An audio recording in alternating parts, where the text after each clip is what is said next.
ଆଜି ଆମେ ଗୋଟେ ବେଶ୍ ରଙ୍ଗୀନ ଆଉ ଜଣାଶୁଣା ପରମ୍ପରା ବିଷୟରେ କଥା ହେବା ଗୁଜରାଟର। ହଁ, ଗୁଜରାଟର ସଂସ୍କୃତି ତ ବହୁତ ସମୃଦ୍ଧ। କୋଉ ପରମ୍ପରା କଥା କହୁଛନ୍ତି? ଆମେ ଆଜି ଟିକେ ଭିତରକୁ ଯିବା ତାରାନେତର ମେଳା ବିଷୟରେ। ଆମ ପାଖରେ ଗୋଟେ ଲେଖା ଅଛି, ସେଇଥିରୁ ହିଁ ଆମେ ଆଜିର ମୁଖ୍ୟ କଥା ସବୁ ବାହାର କରିବା। ଆଚ୍ଛା, ତାରାନେତର ମେଳା। ହଁ, ଶୁଣିଛି। ତେବେ ଆମର ଲକ୍ଷ୍ୟ ରହିବ ମାନେ ଏଇଟା କେଉଁଠି ହୁଏ ଆଉ କାହିଁକି ସେ ଜାଗାଟା ଏତେ ଗୁରୁତ୍ୱପୂର୍ଣ୍ଣ ସେଇଟା ବୁଝିବା। ଏକଦମ। ତେବେ ଚାଲନ୍ତୁ ଆରମ୍ଭ କରିବା। ପ୍ରଥମେ ତ ନାଁଟା ତାରାନେତର ମେଳା। ଲେଖାରେ ଅଛି ଏଇଟା ଗୋଟେ ବାର୍ଷିକ ଉତ୍ସବ। ହଁ, ମାନେ ପ୍ରତିବର୍ଷ ହୁଏ। ଏଇଟା ଗୋଟେ ବଡ଼ କଥା। ଠିକ୍। ଆଉ ରାଜ୍ୟ ତ ଆମେ ଆଗରୁ କହିଲେ ଗୁଜରାଟ। କିନ୍ତୁ ଗୁଜରାଟ ଭିତରେ କେଉଁଠି? ହଁ, ସେଇଟା ଗୁରୁତ୍ୱପୂର୍ଣ୍ଣ। ଲେଖାରେ ଅଛି ଏଇଟା ସୁରେନ୍ଦ୍ରନଗର ଜିଲ୍ଲାରେ ପଡ଼େ। ସୁରେନ୍ଦ୍ରନଗର ଜିଲ୍ଲା।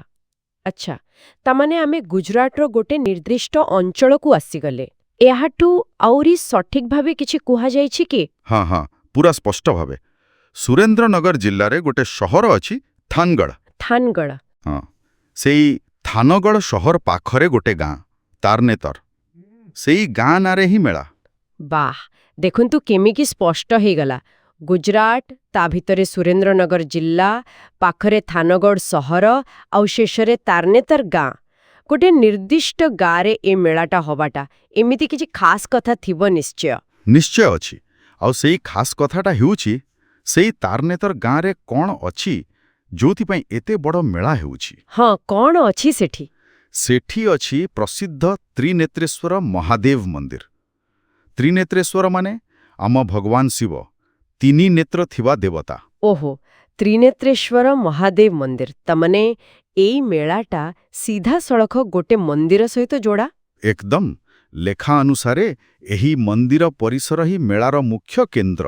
ସବୁକିଛି ସେଇଠି ହିଁ ହୁଏ। ଆଚ୍ଛା, ଏଇଟା ବହୁତ ରୋଚକ କଥା। ମାନେ ଏହା କେବଳ ଗୋଟେ ସାମାଜିକ ମିଳନ ନୁହେଁ, ଏହାର ଗୋଟେ ବଡ଼ ଆଧ୍ୟାତ୍ମିକ ଦିଗ ବି ରହିଛି, ଶିବଙ୍କ ସହିତ ସମ୍ପର୍କ। ହଁ, ଭାରତରେ ଅନେକ ମେଳା ମନ୍ଦିର କେନ୍ଦ୍ରିକ ହୁଏ, କିନ୍ତୁ ଏଠି ଏହି ତ୍ରିନେତ୍ରେଶ୍ୱର ମନ୍ଦିରଟା ହିଁ ମେଳାର ପରିଚୟ ପାଲଟି ଯାଇଛି ବୋଧେ। ହଁ, ସେମିତି ହିଁ ଲାଗୁଛି। ତାହେଲେ ଯଦି ଆମେ ଏପର୍ଯ୍ୟନ୍ତ ଯାହା କଥା ହେଲେ ତାକୁ ସଂକ୍ଷେପରେ କହିବା। କୁହନ୍ତୁ। ତାରନେତର ମେଳା ଗୁଜରାଟ ରାଜ୍ୟର ସୁରେନ୍ଦ୍ରନଗର ଜିଲ୍ଲାର ତାରନେତର ଗାଁରେ। ଆଉ ସବୁଠୁ ଜରୁରୀ କଥା, ସେଠାକାର ତ୍ରିନେତ୍ରେଶ୍ୱର ମହାଦେବ ମନ୍ଦିର କେନ୍ଦ୍ରିକ। ହଁ, ଆଉ ଏଇଟା ପ୍ରତିବର୍ଷ ହୁଏ, ବାର୍ଷିକ ଉତ୍ସବ। ଏକଦମ ଠିକ୍। ଆମ ପାଖରେ ଥିବା ଲେଖାରୁ ମୁଖ୍ୟତଃ ଏତିକି ମୌଳିକ ତଥ୍ୟ ମିଳୁଛି: ଜାଗା, ସମୟ ଆଉ କେନ୍ଦ୍ରବିନ୍ଦୁ। ହଁ, ଗୋଟେ ଭଲ ମୂଳଦୁଆ ପଡ଼ିଗଲା। କିନ୍ତୁ ମନରେ ଗୋଟେ କୌତୂହଳ ବି ଆସୁଛି। କି କୌତୂହଳ? ଯେହେତୁ ଏହା ଗୋଟେ ମନ୍ଦିର କେନ୍ଦ୍ରିକ ମେଳା, ଏହା ପଛରେ ନିଶ୍ଚୟ କିଛି ପୁରୁଣା କାହାଣୀ ଥିବ, କିଛି ପୌରାଣିକ କଥା। ହଁ, ସେଇଟା ସ୍ୱାଭାବିକ। ଯେକୌଣସି ପୁରୁଣା ମନ୍ଦିର ସହ କିଛି ନା କିଛି କିମ୍ବଦନ୍ତୀ ଯୋଡ଼ି ହୋଇଥାଏ। ଆଉ ଯେତେବେଳେ ଏତେ ବଡ଼ ମେଳା ହେଉଛି, ସେତେବେଳେ ସେ କାହାଣୀର ଗୁରୁତ୍ୱ ଆହୁରି ବଢ଼ିଯାଏ।